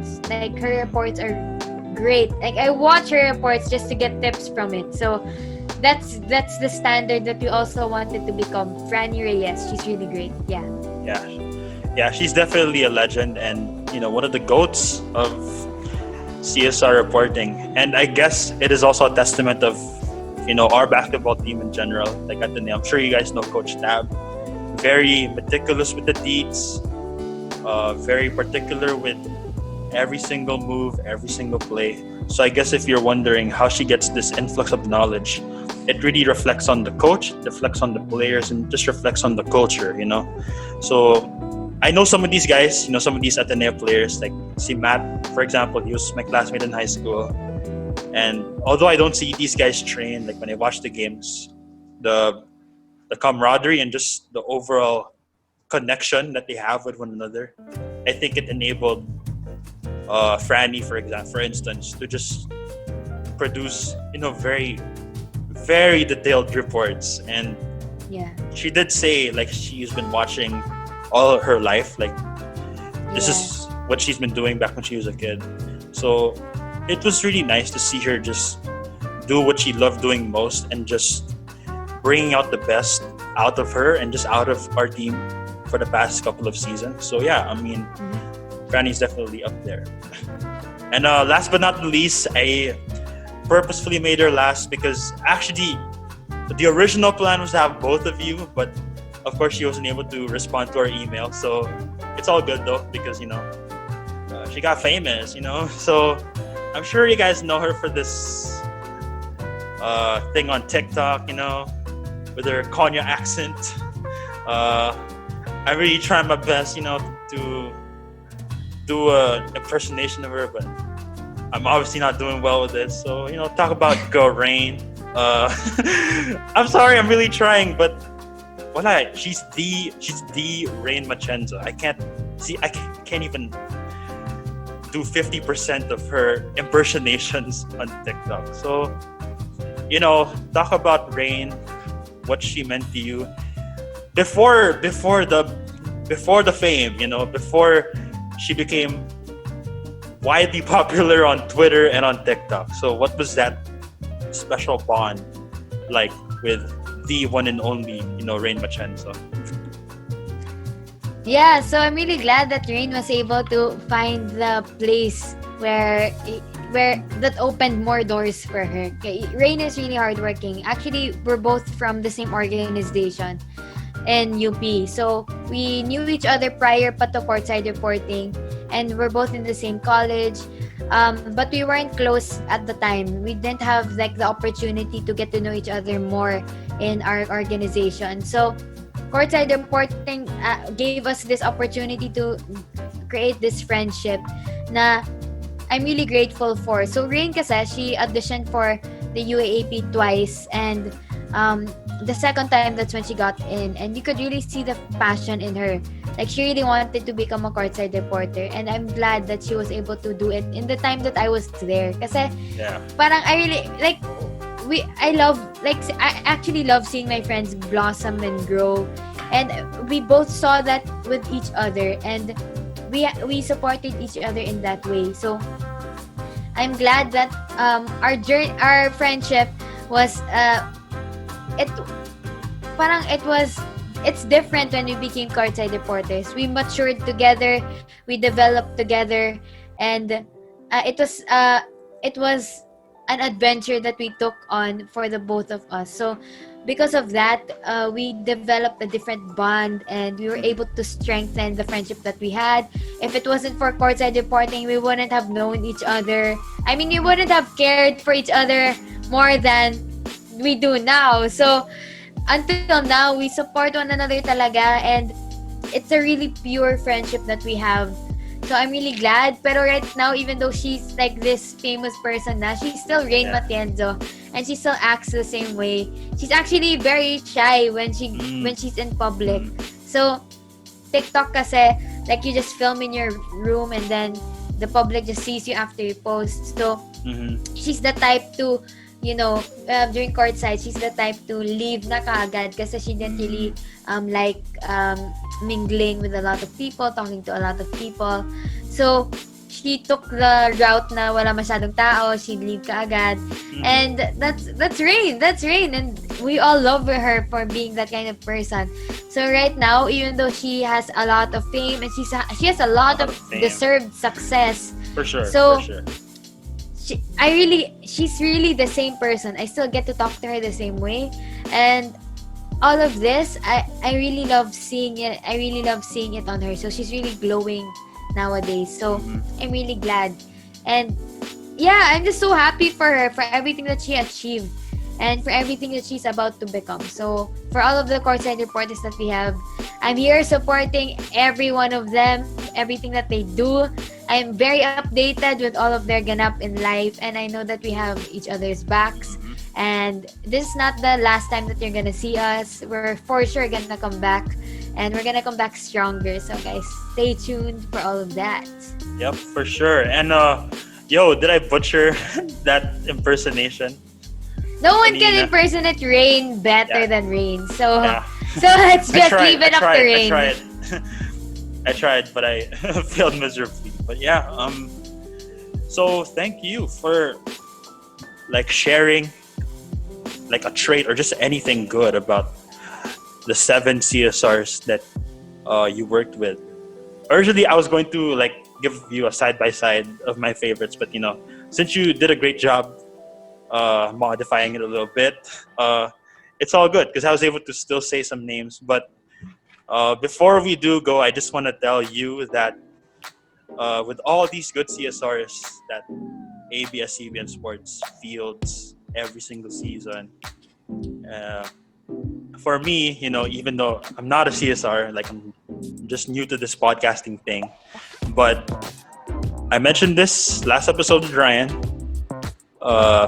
For me, the GOAT CSR is none other than Miss Jessica Mendoza, aka the one and only Jessica Mendoza. First of all, are you familiar with her, or is she like way back now for you? I mean, her name is very familiar. We know the courtside reporters Yeah. that came before us, but I wish that I saw her like work real time. Kasi iba talaga, 'di ba? When For you sure. grow up with a certain courtside reporter and you experience talaga their, how they did it in real life. So yeah, you could tell me about her. Tell me how she impacted you. Well, for me, Jessica Mendoza, like, she's the GOAT. I'm sorry, guys. Like, I know it's subjective, like any GOAT discussion, like for whatever sport or topic, but wala. Every time you say Jessica Mendoza, because I was in, Ateneo grade school back then, so every single boy, every single kid, like, just had a huge celebrity crush on her. And looking back, like, it's justified. And I don't know, for me, I just noticed this now since I watch a lot of K-pop, I listen to a lot of K-pop music, but she basically reminds me of IU. You know IU, right? Yeah. I love IU. Yeah, Scarlet Heart. she's basically the Pinay version of IU. Like, the eyes are pretty similar, and just the overall mannerisms. It's very IU like, and it's only now that I'm getting into like Korean culture. But when you put them side by side, like, darn, they look exactly similar. They act exactly similar. And every time I see her report, like, just the aura, just the overall aura, and the knowledge of the game, it's right there. And that was in a time. That was in a time also when Coach Norman Black was still our coach at that time. So there was that adjustment phase Yeah, of I know her. Yeah, I remember. there was that adjustment phase of trying to speak 100% pure English, and then of course you have the players who are obviously Filipino, so she had to incorporate some Taglish mannerisms and all that. But there's something, like, she's just so iconic, and of course she has that side gig at Magic 89.9 with Andy Yeah. 9. So it was definitely a double treat for us. Like, you get to hear her in the games, and you also get to hear her on your way home from school on Magic. It was just, a pleasure for us to be able to witness the one and only Jessica Mendoza do what she does best on the mic, whether it's on the radio or on the sidelines. And I don't know what she's up to right now. I think she's in the US, if I'm not mistaken. But wherever you are, Miss Jessica, and I hope you are tuning into the show, and maybe, just maybe, I might be lucky to have you on the show one day. Do know that you are beloved by the Ateneo community, and we're just gonna continue supporting you wherever you go. And you are hailed as one of Ateneo's finest products. So yeah, that's Miss Jessica Mendoza for you. Yeah, I think she guested on Magic recently with Boom. Yeah, I think that was the interview, right? The Yeah, remote yeah. interview. Yeah. I think that was her. Yeah. Yep. So that's, well, my experience, near experience at that. Did you ever get to meet though, or hindi na? Like, by the time you entered Magic, like, she was not here anymore? Because I know she already migrated to the US, mga early 2010s. So Yeah, no, I wasn't able to meet her now when I got in Magic. Yeah. Sayang. sayang, Ang daming sayang. courtside na taga Magic. yeah, for Sydney sure. Crespo. She did Magic also. Mhm. Yeah, it's amazing. Like, the influx of talent that ABS fields every single season. Like, it's just unparalleled, and it's just second to none. So before we do go, because like I said, this is a really long episode, but sinusulit ko na because it's rare that you get profiles like Yani. Thank you. What is your advice? I mean, we don't know when ABS is gonna come back, but we're sure that there will be courtside reporting gigs outside of ABS. There will be opportunities for the younger generation to showcase their talent on the mic, whether it's reporting courtside or being a DJ or branching out into hosting duties like what you're doing right now, Yani. So, what is the advice? What is the game plan for those who want to, pursue a career on the mic in general? Because me, for example, I'm a huge introvert, just like Rain. I never thought podcasting would be what I'm doing now, but despite the self-doubt, despite the anxiety, and despite cringing to my voice before doing this, here we are 21 episodes later doing this podcast. So, I don't know, what is your advice to those who want to overcome their fear of just hearing themselves or just showing up on stage or on the virtual screen and just want to pursue this life of reporting, whether it's courtside, journalism, or just anything on the mic?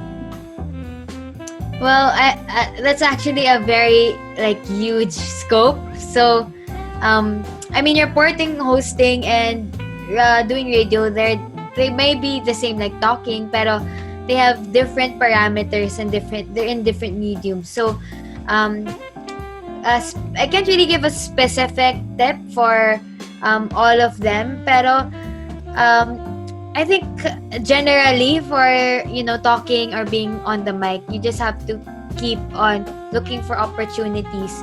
And when you do keep on looking for opportunities, don't think that your failure is something that will set you back. Pero parang it opens other doors for you. Like before I got in Magic, I auditioned for other things also. Before I got in Courtside, I auditioned for other things, and those things, some of them made me cry, some of them I was nonchalant about, but it's not something that stopped me from doing anything. Like until now, after Courtside, we still have to hustle, we still have to do other things. So just keep on going at it. Failure doesn't define you as a person, and failure is subjective. Kasi if you don't get in something, it's not because you aren't good at it. Pero there are so many factors that are behind the scenes that influence the decision making of these people. So just keep on looking for those opportunities, because you wouldn't know that the opportunity may be just around the corner, and that opportunity may have the people who will bet on you. So thankfully that I was able to find these opportunities, these groups of people who will bet on me and still continue to bet on me, still continue to support me. So look for your niche, or look for that group of people who will push you to succeed, who will give you the opportunities to do so, and who will just be there to support you in your future endeavors and everything that you want to do. So generally, that's my tip for you guys. So I hope that I see you guys also in the industry. I hope that we get it together, succeed together. I have a long way to go as well. So we're going to see what the future holds, and we're just going to keep getting at it, going at it, and learning. Yeah, for sure.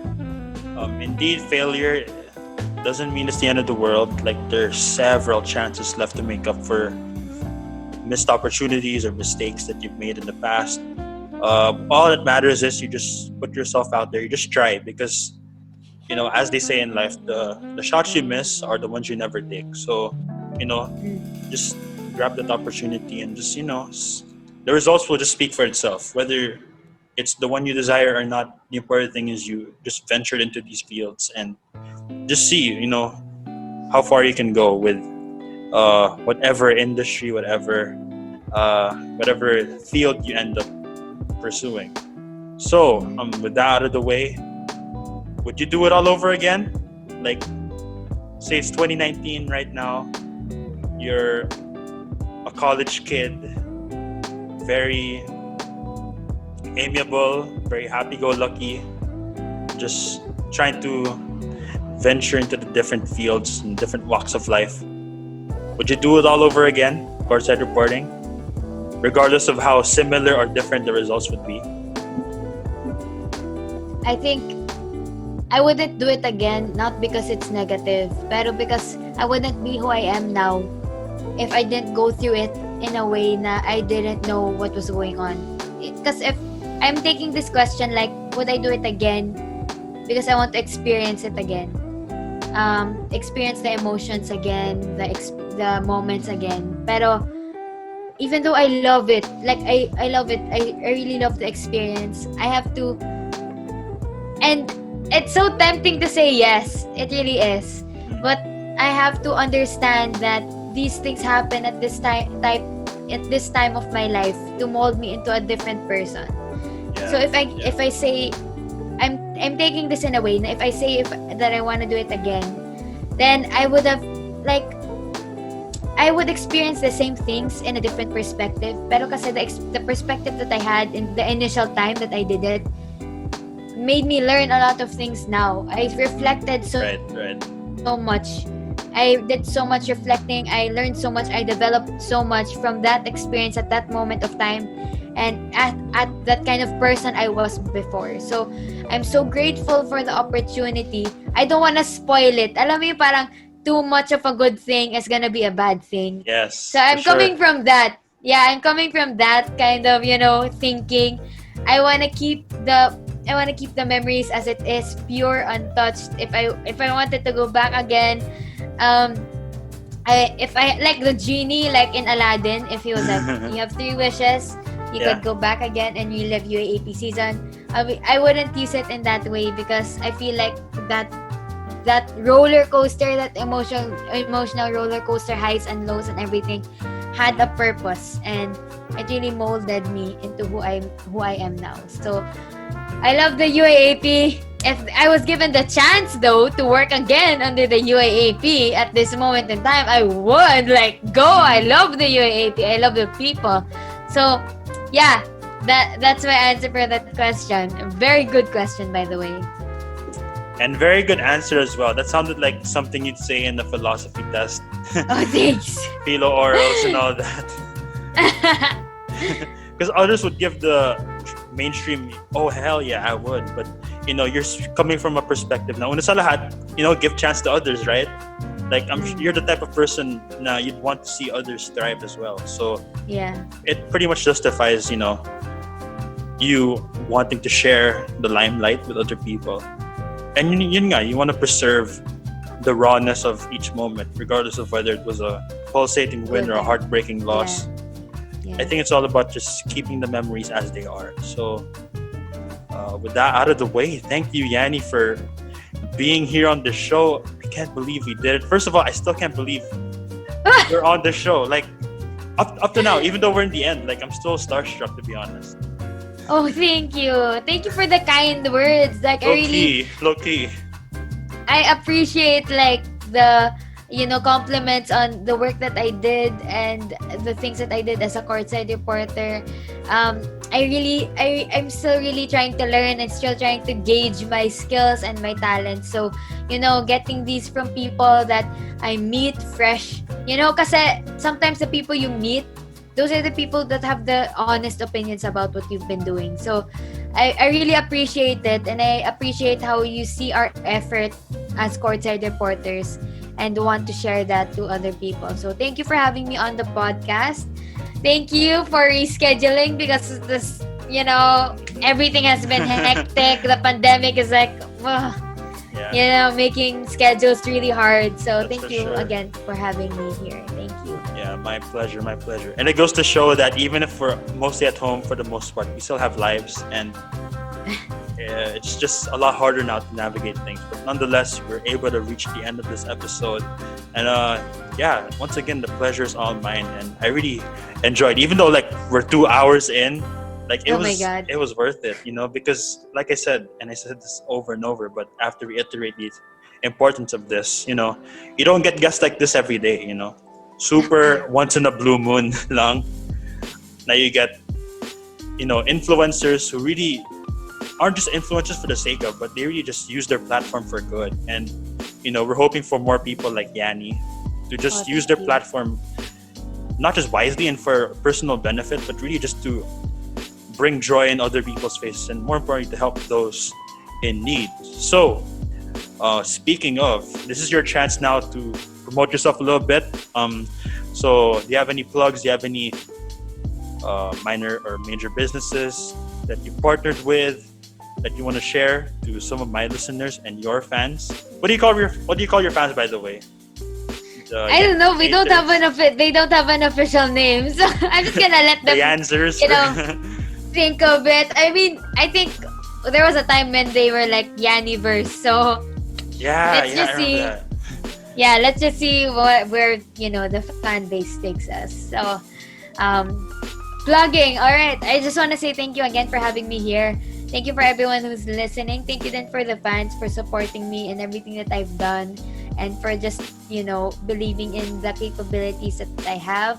Um, so you guys can find me on social media at it's Yani Mayo for everything: Instagram, Facebook, Twitter, Kumu, TikTok. And something that I also want to plug, for the people who haven't, go ahead and register to vote. So I hope you guys do Yes. that. The youth vote is on Twitter and Instagram, and you guys can check out details on how to vote there. The internet is free. We can also search on how we can register, and I'll see you guys on 2022 when we all vote. Excited to get it. Mm-hmm.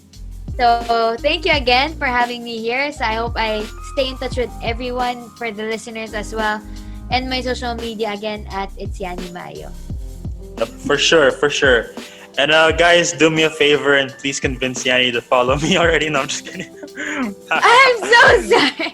No, no, I'm not the type to ask for uh, fame and all that. But yeah, a follow back would do. I'm All right, all just right. really starstruck. You know what I'm saying? Like these things No will happen. worries. These things will happen every day. So eventually I'll get used to it because hopefully, this podcast is all about trying to field in as much guests as possible, whether it's family members, college friends, or high profile Mm, celebs. We're just trying to be inclusive because this is the Jake of all trades after all. So mm. yeah, um, those are Yanni's plugs right there, and hopefully by the end of this episode I got a follow back. But we'll see. Yeah, for sure. And that brings me now to my plug. So as for me, if you want to follow me on IG, for the podcast, it is at joat.pot.delro. So once again, it is at joat.pod.delro. For the personal account, it is at Jake_Delro. For Twitter, it is at _Del_Row_. On Facebook, it is facebook.com/joat.pod.delro. So it's similar to my Instagram. Or if you just want to search it on the search tab, it is Jake of all trades with Delro. This podcast can be streamed, televised, viewed, and listened to on the following platforms: Spotify, Google Podcasts, Anchor, Radio Public, Breaker, and on YouTube. Whew, that was a lot of plugs right there. Hopefully, Yanni took some notes there, but no, I'm really not the type to force. Because then again, I'm the type to just respect other people's authenticity, privacy, security, you name it. So, did you have fun? Did you have fun, Yanni?